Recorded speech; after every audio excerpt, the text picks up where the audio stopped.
अभी आप एनटीए के जो नीट यूजी 2025 में एग्जाम होने वाला है उसके अपडेट के बारे में थोड़ी सी चीजें अभी चर्चा करनी है आपके साथ।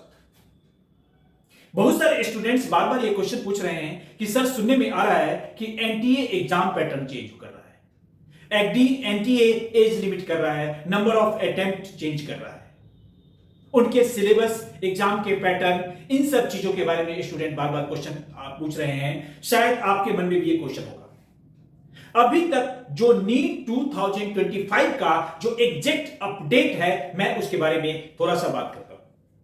2025 का जो एग्जाम है, जैसा कि पहले हमेशा होता आ रहा है, first Sunday of May exam होता है, तो इस बार भी एग्जाम एक्सपेक्टेड है कि 4 मई 2025 का फर्स्ट संडे हो रहा है, उसी में एग्जाम होना चाहिए। एग्जाम सेकेंड हाफ में होना चाहिए, मतलब 2 PM to 5 PM second half में होना चाहिए। अगर इस बार जो पीछे की तरफ चल रहा है एग्जाम 3 घंटे 20 मिनट का, तो उसके हिसाब से 2 PM to 5:20 PM होना चाहिए। अब क्वेश्चन है कि ये सारे क्वेश्चन स्टूडेंट के मन में आ रहे हैं, क्यों आ रहे हैं? अगर ये सारे कुछ चेंजेस करने हैं तो क्यों करने हैं? इससे पहले मैं 2024 नीट के एग्जाम के बारे में थोड़ा सा डिस्कशन करते हैं, फिर इसमें इस पॉइंट पे आते हैं कि अभी अपडेट क्या है। जैसा कि आप जानते हैं 2025 में नीट का एग्जाम 5 मई 2024 को हुआ। एक्सपेक्टेड रिजल्ट 14 जून 2024 को आना था। रिजल्ट 10 दिन पहले ही 4 जून 2024 को आ गया। जब रिजल्ट आया, ये अपने आप में एक बहुत बड़ा शॉकिंग था। क्या शॉकिंग था रिजल्ट? जो स्टूडेंट्स 720 मार्क्स में टॉप 1 रैंक लाते थे, 720 का पेपर हुआ, 720 में से 720 फुल में फुल मार्क्स एक या दो स्टूडेंट्स को आते थे या नहीं भी आते थे, जनरली उससे पहले सभी बार देखा गया। इसमें 67 स्टूडेंट को 720 में 720 मार्क्स आ गए। यह पूरे एआईपीएमटी या नीट के एग्जाम का जो हिस्ट्री है उसको चेंज करके रख दिया। बहुत सारे स्टूडेंट 710 मार्क्स, हमारे स्टूडेंट प्रांशु है उसके 450 के आसपास रैंक आए, जबकि 710 में एम्स जैसे कॉलेज तो आसानी से मिल जाते थे। इस टाइप से मैं अगर अलग अलग जगहों पे देखूं तो स्टूडेंट्स अपने रिजल्ट और मार्क्स साथ कोई मैचिंग ही नहीं था। कुछ स्टूडेंट्स के तो ओएमआर सीट और रिजल्ट जैसी चीजें नहीं आई, कोई रैंक नहीं आई। इस सब में स्टूडेंट को लगा कि कुछ बहुत बड़ा गड़बड़ी है। उन्होंने कोर्ट का दरवाजा खटखटाया, उन्होंने एनटीओ को बार बार फोन किया, उनको मेल किया, प्रॉपर रिप्लाई नहीं हुआ। बहुत लोगों ने कोर्ट को दरवाजा लगा कि इसमें कोई बड़ा स्कैम हो रहा है। इस स्कैम की जब छानबीन हुई तो मालूम हुआ कि बहुत जगह पेपर लीक हो गए, न्यूज आने लगी, कहीं पे पेपर हुए, एक ही सेंटर से स्टूडेंट को 720 में से 720 बहुत सारे स्टूडेंट्स की मार्क आए। ये एक सरप्राइज था। अब इसी बीच में जब कोर्ट के पास दरवाजा आगे लग गया कि कोई ना कोई गड़बड़ी हो गई, एफआईआर हुई, कोर्ट में गए, जो जांच एजेंसियां है गवर्नमेंट की उस चीज पे लगी, तो मालूम हुआ बिहार में, झारखंड में, हरियाणा में, हर एक जगह पेपर में गड़बड़ी हुई है। एक जगह के तार दूसरी जगह, पटना का तार दिल्ली से जुड़ा हुआ, दिल्ली का तार गुजरात से जुड़ा हुआ, गुजरात का हरियाणा से जुड़ा हुआ है, झारखंड से जुड़ा हुआ है, कर्नाटक से जुड़ा हुआ है। ये तो एक पर एक बहुत सारे अरेस्ट शुरू हुए। अब जो एनटीए के उस समय चेयरमैन थे सुबोध कुमार सिंह, ये उनकी अध्यक्षता में हुई। कहीं ना कहीं उनकी बहुत बड़ी मिस्टेक थी, उनकी अध्यक्षता में हुई। इसी बीच में गवर्नमेंट को शक हुआ और वहां पे सुबोध कुमार सिंह को, एनटीए के चेयरमैन को, हटा दिया गया और उसकी जगह प्रदीप कुमार जोशी को उसने लाया गया। जांच एजेंसियां काम कर रही, बहुत जगह गिरफ्तारियां हो रही, स्टूडेंटों के प्रदर्शन हो रहे थे, जो विपक्ष थी और सरकार के खिलाफ, एनटीए के खिलाफ बोले जा रही थी। कुछ जगहों पे ऐसा हुआ कि एवरेज मार्किंग कर दी गई, कुछ स्टूडेंट लेट पाए या एनटीए की वजह से पेपर देरी से दिए गए, उसको मार्क्स में एडजस्टमेंट किया गया। इन सब गड़बड़ियों को ठीक करके फिर से कुछ रिजल्ट में चेंजेस किए गए और दोबारा रिवाइज रिजल्ट जुलाई में 26 जुलाई को फिर से रिजल्ट डिक्लेयर हुआ, जिसमें कि पहले बार में 67 स्टूडेंट्स को 720 में 720 मार्क्स आए, फिर बाद में 17 स्टूडेंट को भी 720 में 720 मार्क्स। सुप्रीम कोर्ट की अध्यक्षता में कुछ कमेटी बनी, उन्होंने यह रिजल्ट दिया। जो भी अपने आप में स्टूडेंट को थोड़ा सा मन में तसल्ली तो हुई कि चलो 67 स्टूडेंट फुल में फुल मार्क्स लाए, अब 17 आए, लेकिन मैं अपनी तरफ से स्टूडेंट पूरी तरीके से सेटिस्फाइड नहीं हुए।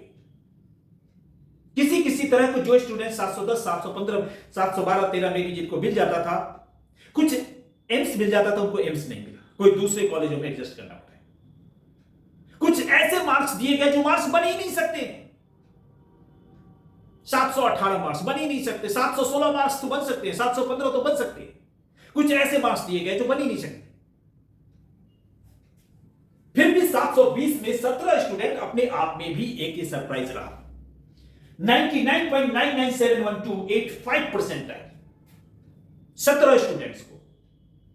एनटीए या किसी भी एग्जाम एजेंसी को यह सोचना चाहिए कि जब भी आप एंट्रेंस टेस्ट ले रहे हैं, आप यहां क्वालिफाई मार्क्स का है, तो आप एग्जाम के पैटर्न को इस तरीके से सेट करें कि एक ही मार्क्स वाले ज्यादा स्टूडेंट नहीं आए।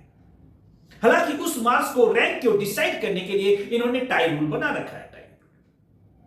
अगर एक ही मार्क्स आ जाते हैं तो एज के बेसिस पे कुछ और बेसिस पे अलग अलग करते हैं। हालांकि उसमें भी मेरे हिसाब से कुछ ना कुछ वो चीजें ठीक नहीं है। अब इन सब चीजों के प्रॉब्लम के वजह से जो अभी हमारे प्रदीप कुमार जोशी जो एनटीए के नए चेयरमैन हैं, और बहुत सारे स्टूडेंट, पेरेंट, जो टीचर, टीचिंग कम्युनिटी है, एजुकेशन की कम्युनिटी है, वो चाहते हैं कि इस टाइप की गड़बड़ी दोबारा कभी नहीं हो। इसके लिए कुछ एग्जाम में चेंज करने की बात हो रही है। क्या क्या चेंज हो सकता है उस चीजों पे हम बात करते हैं। तो क्या क्या चीज, सबसे पहले ये जो एग्जाम का होता है पेंसिल पेपर टेस्ट, ये अपने आप में आज के टेक्नोलॉजी के टाइम में एक गड़बड़ी होती है इसमें।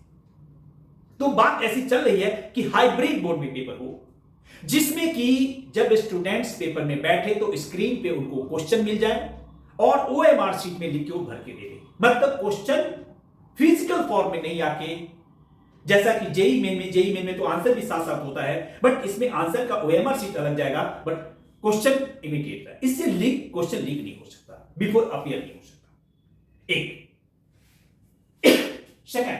दूसरी, पीछे पेपर हमारा जो एनटीए का पेपर होता था, नीट का पेपर होता था, वो 180 क्वेश्चन होता था। 45 फिजिक्स, 45 केमिस्ट्री, 45 बॉटनी, 45 जूलॉजी हो गया था।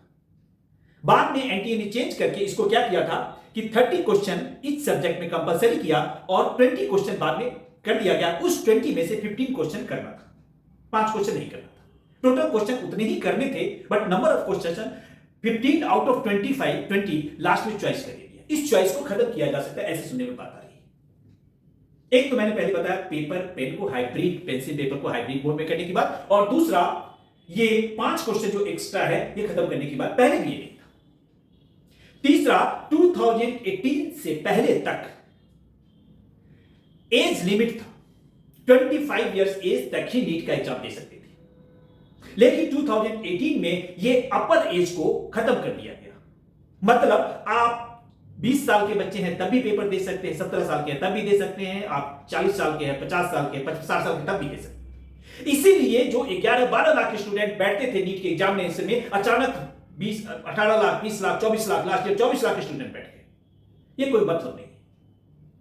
जिनको एग्जामिनेशन में जिन्होंने डॉक्टर बनना है वो एक लिमिट में ही बन जाए, 50 साल, 55 साल, 60 साल, 40 साल डॉक्टर बनना मेरे को तो नहीं लगता, और भी फील्ड काम करें। जो नए बच्चे हैं, नए स्टूडेंट्स हैं, उनको मौका दे। एक अपर एज को ठीक किया जा सकता है। Automatic number of attempt limit हो जाएंगे, जब एज लिमिट होगा तो अटेम्प्ट भी लिमिट हो जाएगा, लिमिट को भी कम किया जा सकता है। और पहले जहां तक याद है कि मुझे 2016 से पहले 2 स्टेज में एग्जामिनेशन होता है, एक हम प्री देते थे, फिर सब्जेक्टिव देते थे, 2 स्टेज एग्जाम होते थे, एआईपीएम टिकट के नाम हुआ करता था तब। तो हो सकता है वो भी एनटीए की तरफ से चेंजेस हो जाए।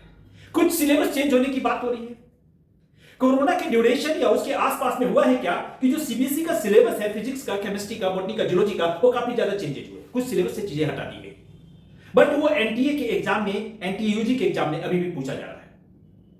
तो हो सकता है कि वो भी चीजें चेंज हो, एनटीए अपने एग्जाम में करंट सिलेबस को लाए।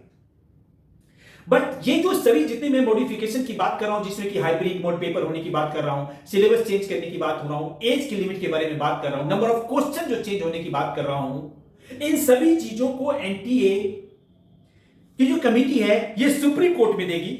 सुप्रीम कोर्ट की एक कमेटी उन सभी मॉडिफिकेशन को रिव्यू करेगी और फिर वो चेंजेस आगे एनटीए को भेजेगी। और ये सभी अपडेट जब एनटीए का एग्जामिनेशन के फॉर्म का डेट आएगा, जो लगभग दिसंबर में आता है, उसी में ये एनटीए अपने वेबसाइट पे ये पूरी चीजें डिटेल देगी और वो पक्का होगा। तब तक हम ये एक्सपेक्ट कर रहे हैं कि ये सारी चीजें हो सकती है, या 2 स्टेज पेपर भी हो सकता है, 2 पार्ट में। पहले पेपर जैसा कि जेई मेन में होता है, जेई मेन है क्वालिफाई करते फिर एडवांस हो सकते हैं। ऐसा भी हो सकता है कि एनटीए पहले एक टेस्ट ले ले, फर्स्ट लेवल ऑफ टेस्ट, उसमें जो क्वालिफाई होंगे सेकंड लेवल ऑफ टेस्ट होंगे, फिर उनकी ऑल इंडिया रैंकिंग बनेगी, फिर काउंसलिंग के बेसिस पे ये चीज आएगी।